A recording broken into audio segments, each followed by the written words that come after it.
So today we're here to discuss the best battle IQ in anime.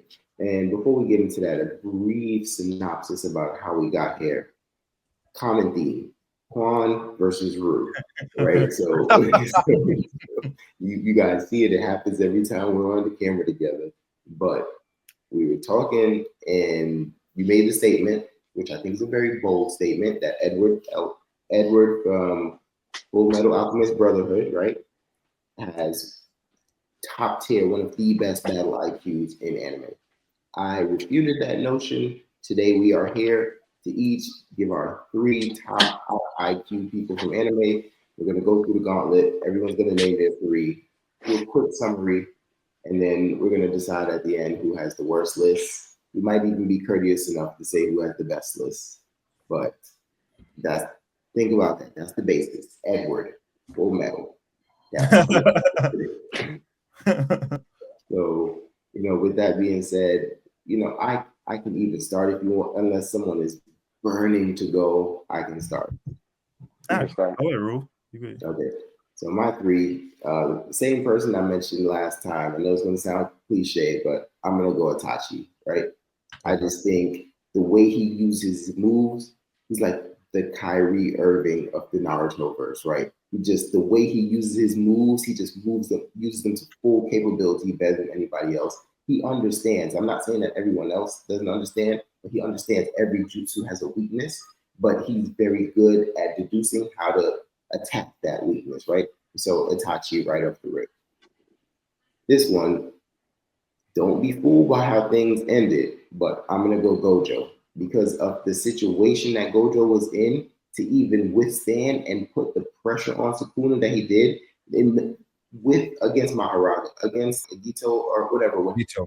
Yeah, knowing Maharaja, oh, that's another click, and you still have this major threat of Sukuna. So for Gojo to even stand up to that, have Sukuna on his last before Sukuna got the W. Like, I feel like that takes massive battle IQ just to be able to work on the fly like that. Go into a fight where initially your tactics aren't working, but to revert to something else and have a threat like Sukuna like that, backpedaling. And then last, I'm gonna go Kurama from Yu Yu Hakusho. And I feel like all I really have to say is the Dark Tournament. Just his feats that he displayed in the Dark Tournament, back against the wall, cooking folks every time, bro. So that's my top three right there. Okay. I think I'll go next. I'm gonna go pretty quickly. So as my number one, right? And I'm not, poisoned by recency bias, but I'm gonna go, which is probably gonna be pretty surprising to most, but I'm gonna go Sukuna number one. I just think the way he was just able to adapt to any circumstance, and maybe it is more so the author favoring Sukuna, but at the end of the day, for what we've seen in the manga or even in the anime, he was able to deduce what a person's or a character's trait that he's battling against, like what they do well, adapt to it, copy it. That is kind of beyond genius, right? Especially with his adaptability and thinking on the fly, even in any situation, to go through Gojo, to go through the gauntlet, and still have the upper hand, which is kind of ridiculous, right? Especially with his God-given abilities. But I think what carried him throughout the fight was really his thinking ability, his adaptability, and his thinking mechanics as a battle IQ warrior. Number two, I'm gonna go with Shikamaru from Naruto. I think Shikamaru, of course, is an obvious choice in Naruto, but then again, there are monsters in that verse like Itachi, Madara, etc. So I wouldn't say he's he has the highest battle IQ, but I would say he's the smartest in the verse.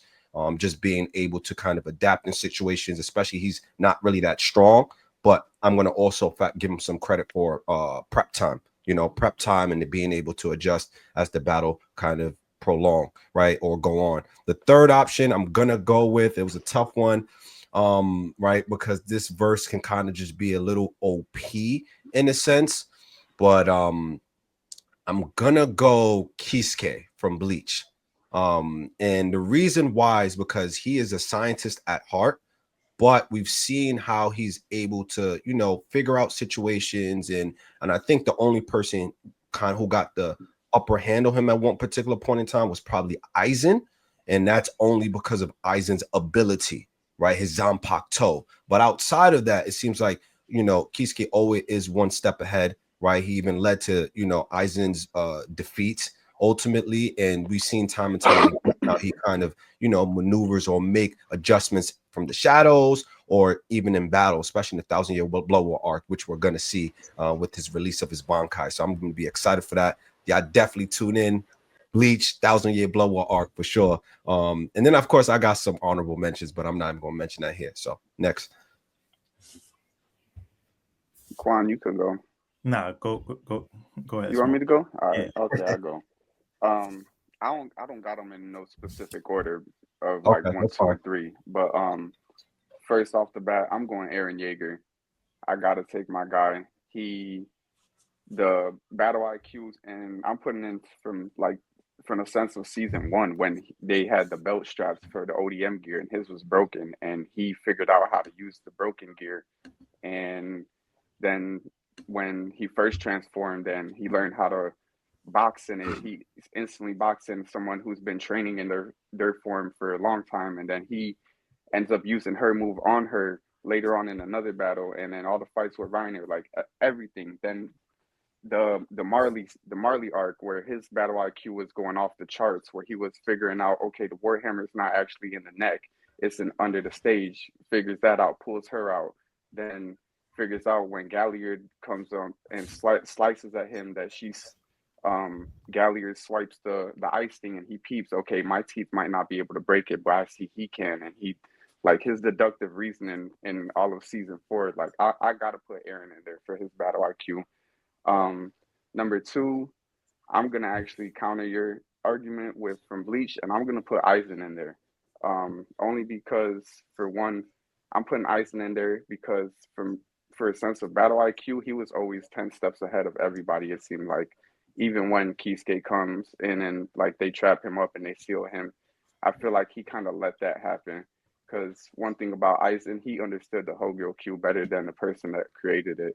And it's just like his understanding of things was just, it's unfathomable even to this day. Like, you don't even understand what Aizen was doing, how he was doing it. Like, I question it. I don't know if y'all question it still, but like he got some broken abilities. He's doing things, like you said, he's about to show some stuff that people were not expecting. And then for my last one, I'm actually gonna have probably one of the hottest takes here, but I'm gonna take Komogi from Hunter x Hunter for battle IQ. Somebody that was supposed to be the smartest person in that universe, Meruem, he could not beat her in Gungi. Yeah, like he was sitting there like lost. He couldn't beat her to save his life, and he's supposed to be someone who has some of the best battle IQ out there too, with 0 fighting experience, because he was able to figure out Netero's abilities and how to counter it and all of that. And even at the end of that, they went to go play one last battle, or not before the last battle, when she told him straight to his face, like, anytime you think that you have came up with a new ability, those are old abilities that I've already come up with, and I'm also coming up with hundreds of more new ways to win as you're thinking of all of my old ways to win. Like, I don't know, I'm putting her in there for battle IQ. That's going to be my hot take of the day, though. Okay. Quan, I would love to hear your 3. Okay, so my 3, I'm gonna just preferences now. Like, the power system wasn't a main factor, but it is, well, it's not the end all be all factor, but it is a main factor of the 3 that I chose, the difficulty of the power systems. So my 3 is no particular order. I have Sukuna for the same reasons that Mo said. I was going back and forth between Sukuna and Gojo, but I ultimately chose Sukuna just because he won. And then I have from Hunter x Hunter, I have Hisoka. I have Hisoka from Hunter x Hunter. We know why. Yeah. yeah. I feel like it's kind of rubber and gum. You already know. Yeah, everything that he's able to do, especially we saw the vast applications of his ability in his fight with Crollo. I feel like that's kind of self-explanatory, and the fact that he was able to survive that and play dead, and he's still being hunted to this day by the whole group. I think that shows a vast amount of battle IQ. And then last, I have Edward Elric. I'm not gonna want to say it's self-explanatory because alchemy, you have to take into consideration like how fast Edward is transmuting these objects. Like he's internally like inscribing the required circle for transmutation in a matter of seconds to transmute an object. It's nothing he was born internally with. Yes, he was a prodigy scientist at like the age of like 4 or 5. So he was able to do transmutations at a young age, became the youngest state alchemist at 12. So to take the science of alchemy, which is basically knowing the amount of material needed, like the elemental composition of a compound, to break it down in seconds by another element, and then to just reconstruct it in a matter of seconds in the midst of battle. I just think that goes to show a higher battle IQ than majority of people. So I just think alchemy in and of itself, the ability to transmute alchemy to conduct alchemy on the fly and to analyze everybody else's different alchemies, like for example, like Greed, he was able to transmute Greed's indestructible body armor, and even in the fight with Scar, he was able to stop Scar's deconstruction transmutation and also use it against him. Mind you, he's only throughout the show. The end of the show, he's 18. So throughout the whole show, we see him from the age 12 to 18 the whole time, which is a feat in and of itself. So Okay. I have questions. Rue, you look like you was itching to talk the whole time.